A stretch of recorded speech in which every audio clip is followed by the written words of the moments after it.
It's actually really hard to believe that Doctor Strange is like 10 years old this year. I mean, it's likely not 10 years for like another 6 months, but I decided to do this now because I just can't wait that long. And I remember it was like right in the middle of that MCU peak sandwich, right? Like Civil War had just dropped that year, and then the next year was like Spider Man Homecoming and Thor Ragnarok and Guardians 2, and we were just like, we were just eating. We were just eating as Marvel fans in 2016, right? And it was definitely supposed to introduce us to that supernatural side of Marvel that audiences hadn't gotten yet. It was all super soldiers and suits and spies and shit and Thor. And it wasn't like a standard superhero film. It was more like that magic, alternate dimensions, and other stuff. And the thing was, it wasn't appreciated when it first came out. I mean, people seemed to enjoy it. I mean, they had the right casting. I know it's between Benedict Cumberbatch and Joaquin Phoenix, and I think Joaquin Phoenix was really the top choice, but he couldn't do it just because of scheduling, and so Benedict Cumberbatch got it. I preferred Cumberbatch to Joaquin Phoenix, just saying, and that's what we got. And I was so happy when I finally saw him, and I still stand by. He's one of the best castings in the MCU to this date. So the story, Iron Man and Doctor Strange have very similar origin stories, but I do really like the Doctor Strange origin story because it is a brilliant neurosurgeon who is just a perfect career. He hasn't failed an operation, but he also wouldn't take operations that he knew he couldn't do to not mess up his career. So he's an arrogant bastard. A lot of money, successful, popping women that he whatever he wants, whenever. He's got awards, he's got accolades. He is a successful surgeon, which means Strange is not a young person, right? And so bad that his arrogance causes him to get into a car accident, which is horrendous. He hurts his hands, and he does everything in his power to try to heal them, and they can't because the scar tissue, the damage, the nerve issues, everything, it's pretty much impossible to heal his hands. And that is a rough sequence to watch. Watching him try to make his hands work after so much damage, it is a rough watch that I wouldn't wish that on anybody. That is a horrible way to lose your job, your career, everything. And he is eventually starts to hear all these things about how he can go and find this person who can heal people. He travels all the way to wherever the hell the ancient one is at that point. I can't remember. It was a Camartage, but I don't remember exactly where Camartage is supposed to be located realistically. And he starts to like learn the mystic arts. Now, one of the things about Doctor Strange is they hadn't attempted anything Doctor Strange spectacle, magical, trippy at all. They very much played safe. And one of the things about Doctor Strange that really set it apart at the time was how visually insane it was. Like the psychedelic comic book feel of Doctor Strange was very prevalent at the time. And the only thing that kind of annoyed me about Doctor Strange when it first came out was that the magic was the most lackluster part. Like the visuals, interdimension, astral plane stuff was cool, but the magic was trash. Like I just felt like all they did was make magic whips and some circles, and the scene with the time stone where he's messing with the apple wasn't really magic. It's just the time stone manipulation. So that whole thing is cool, but it was more like a doorway into the supernatural stuff. So Werewolf by Midnight could happen and stuff like that because of Doctor Strange. Now, like I just mentioned, the time stone being introduced through the Eye of Agamotto was really clever, but it also made the Eye of Agamotto kind of like not worth it because the Eye of Agamotto in the comics is great, but in the movie it's just to hold the time stone, which I was like, man, that feels so unfair to the Eye of Agamotto, but we'll go with it. We see Camertage, we see the Sanctum Sanctorum, and it's nice, and I like that sequence when he's fighting the guys, and that sequence is fun. The Mystic Arts, the cape is one of the best things ever. That mention of the multiverse, and then also Dormammu in the Dark Dimension, which is what I'm hoping is the villain in the third one. Like he was a surprise villain at the end, but I'm hoping what we saw in Doctor Strange and the Multiverse of Madness is Dormammu returning, and we actually get Dormammu instead of a big ass face. So that's just for me hoping.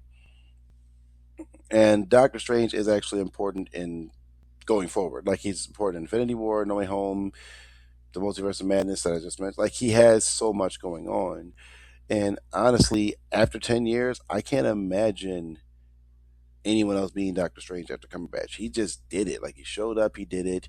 Mind you, Cumberbatch is in immediately. He is in Doctor Strange, then he's immediately in Thor Ragnarok the next year over, which means they would have had to have filmed that scene that he's in around the time it was filming Doctor Strange. Then he's in Infinity War that next year over. There's an Endgame that next year over, and then after a couple years, he's in No Way Home, and then after No Way Home, he's in Multiverse. So Benedict Cumberbatch was Doctor Strange pretty much back to back for a little while, and I mean that Marvel check is good. That Marvel check is just exactly what it is. Steven is a smart person. I think the photographic memory mention is cool. It's how he got like his MD and something else at the same time. And he goes through his humility, he goes through his sacrifice, he goes through his trial and tribulation and eventually triumph. And he's not particularly the Sorcerer Supreme yet. At the end of the first one, which I like, they didn't just boom and he's magically the Sorcerer Supreme. He has to like work towards that. I think one of the most beautifully crafted scenes is when he's talking to the Ancient One when she's dead. I think that scene is beautiful. That is probably one of the more mature moments to happen in the MCU at that point. And going into his intelligence and being his strength, the way he defeats Dormammu was so creative. I still don't think a villain has ever been defeated that creative since. So Doctor Strange actually still has one of the greatest sequences of a villain climax in the MCU to date. That Dormammu I've come to bargain was so clever. And Doctor Strange 1, it's not in my top 10 MCU movies. It is like somewhere in the mid teens because it's still not as great as like a lot of the greater ones. I can understand people say Doctor Strange 1's kind of boring. It can be. That's fair enough, but that is one of the greatest casts in the MCU. Like we're talking like Benedict Cumberbatch, Rachel McAdams, Chiwetel Ejiofor, Tilda Swinton, Benedict Wong, Mads Mikkelsen. You know what I mean? Like that is a crazy cast. So I would say Doctor Strange does go into one of those films. Like it was so cool when it first happened, and it is still cool 10 years later. I still like Doctor Strange 1, but there are some issues like Caecilius sucked. Now they wasted Mads Mikkelsen so hard, which is why I said Mads Mikkelsen should get some redemption, and they should make him Doctor Doom instead of Robert Downey Jr. But no, they decided to just go with the break glass case of emergency. The origin story is the Marvel formula, but his origin story is one of the best Marvel origins back in the 60s. Like that origin that he has in the movie is his origin in the comics. So that is something that like people should understand. Like if you're going to say like his origin story feels Marvel formula, I mean, it was his first movie and we had to know who he was. We couldn't just have him pop up and just be Doctor Strange. And I will say, and everyone has said this verbatim, the Mordo build up to his villainy, A, just kind of happens, but B, it doesn't pay off. It doesn't pay off at all, and it is one of the most upsetting setups. Because I was excited to see Chiwetel Ejiofor be the villain. I was like, yo, to see him be the villain against Benedict Cumberbatch, and they already had good chemistry, good acting against each other. I was ready to see that go down for an entire movie, and the fact that I don't get it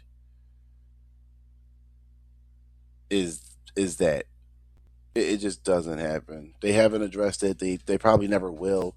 It's one of those things they're going to leave alone. That might have something to do with Scott Derrickson's departure, but it it's unfortunate. So like Doctor Strange has some topsy turvy stuff going along with it, but it is a very influential film in retrospect to when it first came out.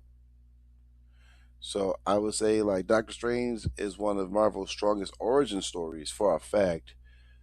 It followed that similar framework, but it also just had the visual ambition, a great performance by Cumberbatch, some interesting action sequences that were pretty creative, and the mystical side of the MCU finally coming into the to Marvel and not being completely ridiculous or overblown, and the fact that it worked really well. So I would say that Doctor Strange at that time might not have been important, but eventually, after all these years, after being out, it actually was a very, very important, critical movie at the time. Now, after all these movies passed it, And I would say that's good enough for me. And I think a lot of MCU fans would agree with that. And if not, then let me know how you don't agree down below. I'm always willing for that conversation. And I'm going to sign off with this one. Just make sure you guys like, comment, and subscribe for more. And I'll see y'all on the next one.